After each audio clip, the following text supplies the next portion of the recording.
Hey, what's up, folks? How you doing? Can you hear me well? Can you guys hear me well? Please let me know if the sound is okay. Can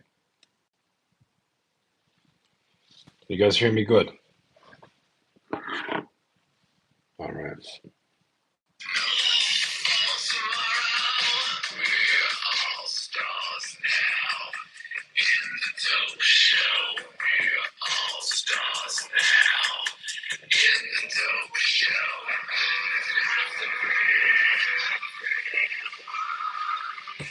What I want to do today is, after um, many, many weeks and months, I would like to answer your questions about magic. And when I answer your questions about magic, obviously it's going to be a unique perspective. It's going to be my perspective, but that's going to be a perspective based on 26 years. 26 years of experience. Because I'm a 40-year-old man now. Turned 40 yesterday. So I have a lot of experience that hopefully I'm going to be able to share with you a little bit. I love to share insights. I love to learn. I love to study. I love to practice. I love to grow in my practice. And I also love sharing what I learn. So if you have any question about your practice, about magic, how to get better at it, um, please put it in the chat. I'll do my best to give you a good answer. Yeah. Um, Generally speaking, as I observe, let's say beginners, as I observe people that are even more advanced. When I say more advanced, I'm talking about they're more senior in their practice when it comes to, like, talking about the length of time that they had uh, of practicing magic. You will, if you observe those people, you will often find something very interesting, which is the people that are in magic for, let's say, many of them, they're in it for a long time, 5 years, 10 years, but they're not getting better results than the complete beginners. You know? And based on my observation and based on my analysis, the reason for that is that they're not focusing on what actually matters and what gets you results. You see, magic is nothing but a science of the invisible, right?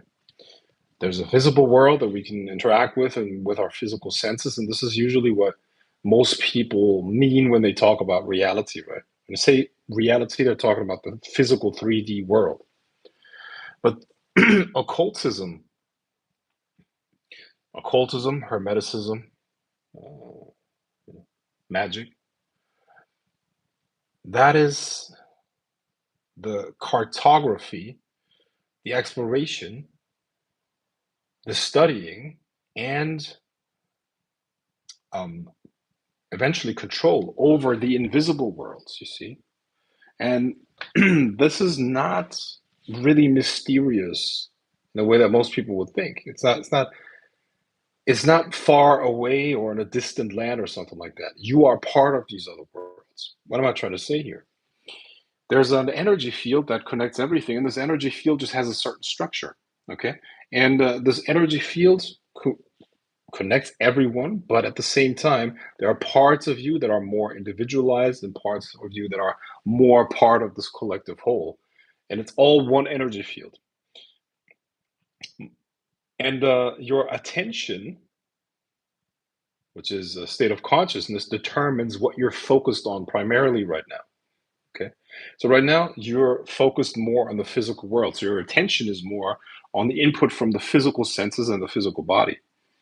But you have an energy body as well. And the energy body is connected to an energy field that includes your mental processes, that includes your emotions, that includes many other things. And those other bodies are plugged into an energy field that is connected with all other energy fields. Where do your ideas come from? The ideas come out of a mental body that can be influenced by outside forces. Yeah. And these outside forces could be another person that just creates a very, very strong thought form through concentration and putting in energy, and then sends it out towards you, poof, and now your energy field, your mind, your emotions get influenced by something that you didn't create. It's not your own volition, but it could lead you to do certain things. And this is what we call remote influence, right? Now, these other worlds are inhabited by many, many different beings, many different classes of beings, many different types of spirits, and they can all be, maybe not all of them, but a lot of them are subject to the will of the magician. And this is what magic is. We become occultists. We understand the structure of the invisible worlds. We learn how they operate, and because it's so abstract and language is something that's been evolved to describe the physical 3D plane, we need another language to understand and fully like process what's going on in the other worlds. And this is why we have symbols. Okay, symbols are used in magic because they resonate more with these invisible dimensions that we work with in magic. Okay, they can give our consciousness access to these other dimensions, right? And eventually, of course, control. And we become adepts. So we start as occultists, so we study. Then we become initiates, which is we begin to interact consciously with these other worlds, and then we become adepts. Now we gain control over the spirits as well as many other things that await us beyond the veil. Now, back to what I was saying earlier, where the reason why I think that a lot of people that do this for years don't get better at it, don't get better results, is uh, because they don't focus on what actually matters. They focus on the book knowledge. They focus on learning from maybe in courses, books, but it's all like school. You see, they think this is like school where they go to into a classroom, they study some stuff, and then in a test they can regurgitate that stuff uh, that they absorbed through reading, through listening to podcasts and whatnot, right? But they never actually practice and never get the results. This is what's called an armchair occultist. So the problem is that they don't know how to, or they don't focus on the important things that are necessary to actually open up these worlds. The symbols are just keys, but you have to have a certain practice. You have to have certain things that you need to develop.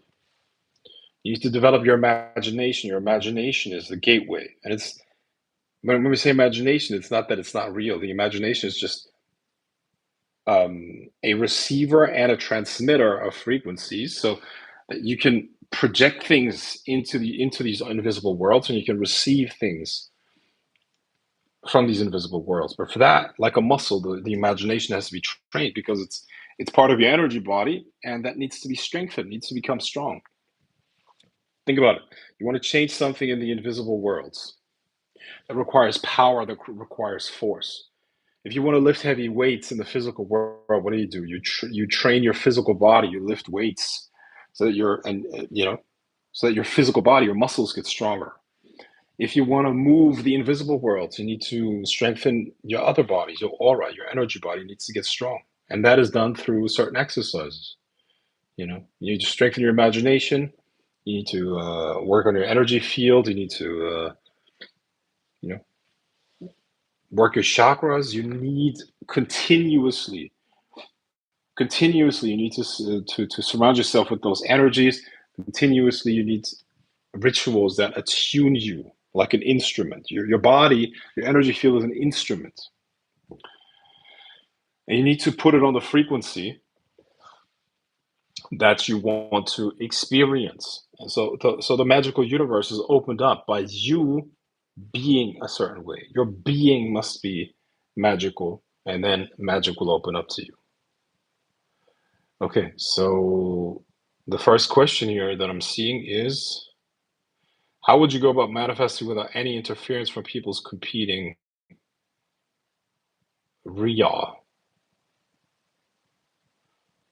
Um, okay, I think I understand the question. How would you go about manifesting without any interference from people's competing? Yeah, yeah. Um, that is in fact a problem that could occur. It's about the energy that's in the thought form. If you can, let's say, do you have a specific goal? You want to create that goal. Um, Almost always, even if it's something very mundane, you're gonna run into the intention of other people that is against that. Well, what you're gonna have to do is you're gonna have to go against that. So you're gonna have to overcome the resistance, and that is done by energy. So the more energy you can put into the thought form of your manifestation, the more likely it's gonna manifest. You cannot destroy destruction, so to speak. You can only out-create destruction. When you have an intention and somebody else has something against that intention, they're trying to destroy, they're trying to counteract. You can't go against that because then you're going to just waste your time and you're going to strengthen that. See, anything that you resist, you're going to hold in place. The only thing you can do is to out create that. So now he's giving you resistance, and this amount of energy that that person is putting up has to be put into the manifestation so that it can overcome the resistance. Okay. So out create. Don't try to destroy the destruction. Don't go against destruction. And this is something that you can apply in your life all the time. You will find resistance all the time, but whatever you resist, you hold in place. Whatever you resist, you strengthen. My recommendation would be, generally speaking, in all of your life,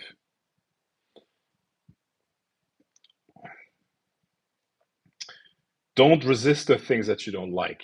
Feed the things that you want, and to the best of your ability, don't even pay attention to the things that you don't like, because um, that's the correct way of dealing with them. Because what you don't want, you're supposed to starve of your attention and energy.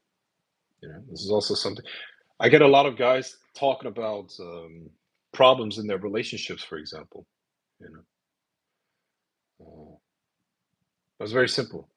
You have to train people how you want to be treated in general. This is even outside of romantic relationships. As you train people how you want to be treated by how you respond to a certain tone, to a certain frequency, to a certain approach. If people don't give you that frequency, you just don't respond. You're not available.